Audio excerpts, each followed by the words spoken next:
Hey, Falcon fans, I'm Thomas Mott. Welcome to Atlanta Falcons Today. Mailbag time. You guys, of course, asked a lot of great questions, and so all of our subscribers who asked a good question got it pulled here on today's mailbag video, so stay tuned to see if you were featured in, again, a really good mailbag video. You guys asked some good questions here on really the eve, depending on when this is up and when you're watching it, of a must-win game against the Bills. We'll talk about that. So, Rohan10 always asks good questions. Why he's always in the videos. He says, #Falcons, after what I would say a successful first season under Arthur Smith, what are your realistic expectations going forward? First off, I agree. This has been a very successful season, despite what the haters want to say. The fact we are doubling our win total, maybe even getting to 9 wins, very impressive for the lack of talent on the roster. In year 2, it's very simple. The Falcons have to be a playoff team in 2022. Now, again, could they have a great season, barely miss out on the playoffs, and still be a successful second year for Arthur Smith? Yes, they're not going to fire him. It's not playoff or bust for Arthur Smith.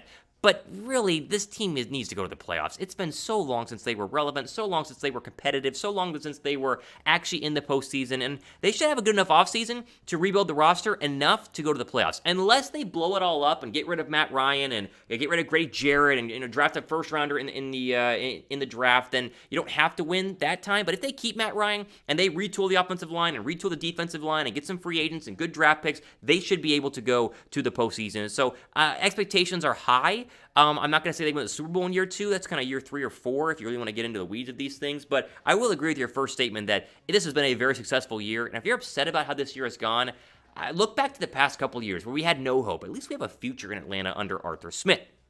Pin comment down below here. Will the Falcons be a playoff team in 2022? What do you think? Type Y down below for yes, or go ahead and type N down below for no. All right, next question here comes from John Smith, who says, side note, Thomas, your list of potential quarterbacks in the draft should include Cincy's quarterback Desmond Ridder. Fitting, obviously, with the college football playoff. He may be there for the Falcons in round 2, plus Ridder is very mobile. He can run. I do like Desmond Ridder. I'm a big fan of Desmond Ridder, although I wouldn't take him in the first round, right? He's not a first-round quarterback to me, even though we see every single year quarterbacks that aren't first-round quarterbacks sneak into the first round because teams need quarterbacks. Here's my list as of right now, and this is, again, very early in my draft process. This is how I would rank the top 5 quarterbacks in the 2022 draft. Pickett is 1. Pickett's the most pro-ready quarterback. There are people that want to tell you it's Corral. I love Corral, but Pickett's number 1. He will be the first quarterback taken, in my opinion. Corral is 2. I love Matt Corral. I think he's a great quarterback. At the time of filming this, he has not played against my Baylor Bears in the Sugar Bowl. That's going to happen Saturday night, so I'm rooting against Matt Corral in that game because I'm a Baylor Bear alumni. But either way, Corral is 2. Howell stays at 3. Now, Howell was supposed to be number 1, had an up-and-down year, but still very much NFL ready. Sam Howell will be a first-round pick. Those are my 3 first-rounders. Then you have Ridder, who's sitting there at number 4, who might squeak into the first round or be a second-round guy, and then you have Malik Willis. Now, I like Malik Willis out of Liberty, not a first-round quarterback. Mobile, but didn't do enough at Liberty to kind of, make my eyes pop out of my head in terms of this guy can start year 1 ready to go. So, let me present this idea. What if you got Malik Willis in round 2 with the Julio Jones pick or the Titans pick in your Atlanta, and then he sits a year, right? You get 1 more year of Matt Ryan, and then you can kind of nurture Malik Willis and grow him into a starting quarterback, much like you do with Patrick Mahomes, like you should do with a lot of young quarterbacks who aren't yet ready to play. I think Jalen Hurts in Philadelphia nurtured year 1, played a very little bit year 1, and then now in year 2 is Philadelphia in a spot to be a playoff team. I like Malik Willis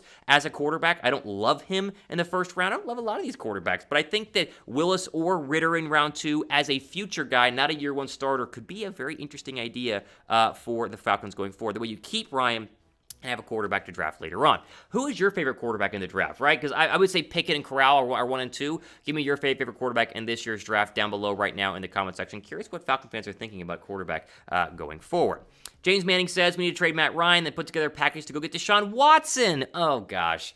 Okay, listen, I did a video the other day, you can watch on the channel, talking about top 5 trade destinations for Matt Ryan. In it, I said I don't think they will trade Matt Ryan, but I'm not opposed to it, right? For the right price, the right deal, get rid of the contract, start fresh, I'm fine with that, right?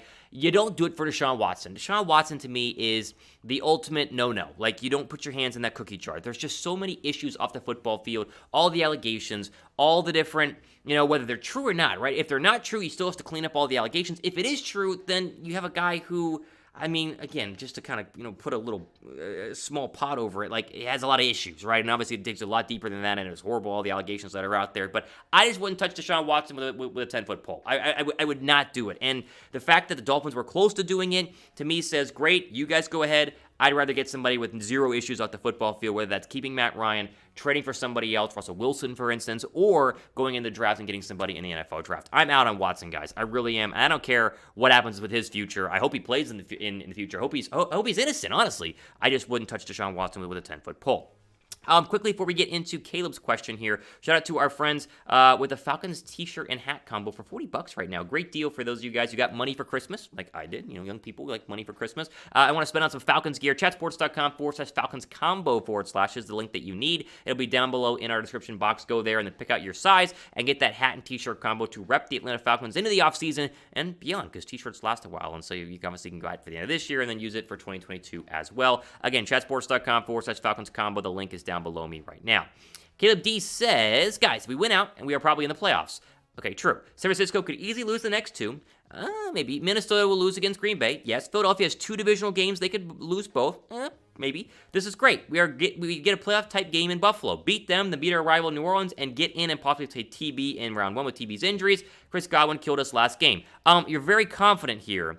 And we'll talk about the playoff picture in a second, but listen, I got in trouble in yesterday's video saying the Falcons were eliminated. They're not mathematically eliminated, but it's very, very low, and I'll show you why here in a second. First, though, make sure you guys are subscribed, because regardless of the playoff run, we will cover it here on the channel, right? We do it 24/7, almost every single day. I'm doing videos all the time here on the channel, not every day, but almost 4 or 5 days a week. There's a video for you guys to check out regarding Atlanta Falcons. So if you appreciate that and like it, go down below and subscribe. All right, yes, mathematically you're not eliminated. Look at the playoff picture. But like you said, you need San Francisco to lose to the Texans on Sunday and then to go ahead and lose to, I think they play the Rams the final week. Possible, right? You need Minnesota to lose to Green Bay. Now, that's very possible because they don't have Kirk Cousins on Sunday. You need the Eagles to lose to Washington and the Cowboys. That's possible as well, I guess. And then you got to win out. Now, that's the problem, right? All these teams can lose out, but you can't lose another game. And you play Buffalo, which is a brutal game on Sunday. We'll show you that matchup in a second. But you also play New Orleans. And New Orleans is doing the exact same thing, trying to battle for a playoff spot, although they're virtually eliminated, right? So that is mathematically true. I just don't see it happening. And honestly, I don't see how you beat Buffalo on Sunday. I like this Falcons team. I covered the Falcons team. I'm here in Atlanta. I've been a Falcons game this year. 14.5-point underdogs. I just don't know how you go on the road and beat Buffalo. Now, if you do, we'll talk about the playoff chances. But you got to beat Buffalo first. That's my big key. Beat Buffalo first. If you can do that with the extreme talent gap between us and Buffalo, then we'll talk about the playoffs. What are your odds for the Falcons making the playoffs? Scale 1 to 10. How do you feel? 10 being like they're going to do it, 1 being like they're not. Let me know down below right now in the comment section. I'm at like a 4. I don't think they're going to make the postseason. I really don't. I want them to. Trust me, it's good for business. I don't think that they're going to do it. One more here. Mortiz Geiger, I think, says, is AJ Terrell the best defensive player of the 2022 draft? And was Thomas Dimitrov a good GM? What's your opinion, Thomas? No, Dimitrov was not, but his last will and testimony gave us a really good player in AJ Terrell. Again, did Thomas Dimitrov do a lot of bad things? Yes. Did he give you some good things? Sure. We can at least acknowledge he wasn't the worst GM in the NFL history, because he did give you some decent draft picks, but overall, not a very good GM. But AJ Terrell balls out, so thank you, Thomas Dimitrov. You did a good job. That's kind of the question for me, is Terry Fontenot going forward? Can Fontenot find some gems and draft well? The 2022 draft is going to be very crucial for the Falcons going forward, and hopefully Terrell is a player we have for the long term. I think we will be, but I'm not going to sit back and say, just because you got AJ Terrell, Dimitrov was a good GM. So love Terrell, don't love Dimitrov. Glad we have somebody else, but Fontenot is up against it this year. He's got to have a good draft, because this past draft is looking a little iffy.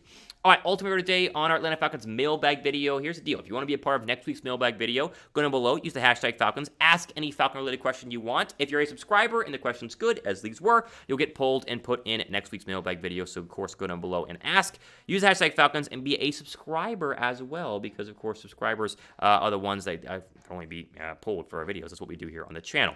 Ultimately today on Atlanta Falcons Today, I'm Thomas Mott signing off. Enjoy your weekend. Enjoy the Falcons game tomorrow. Happy New Year here from Atlanta Falcons Today to you. Again, signing off for the rest of your day.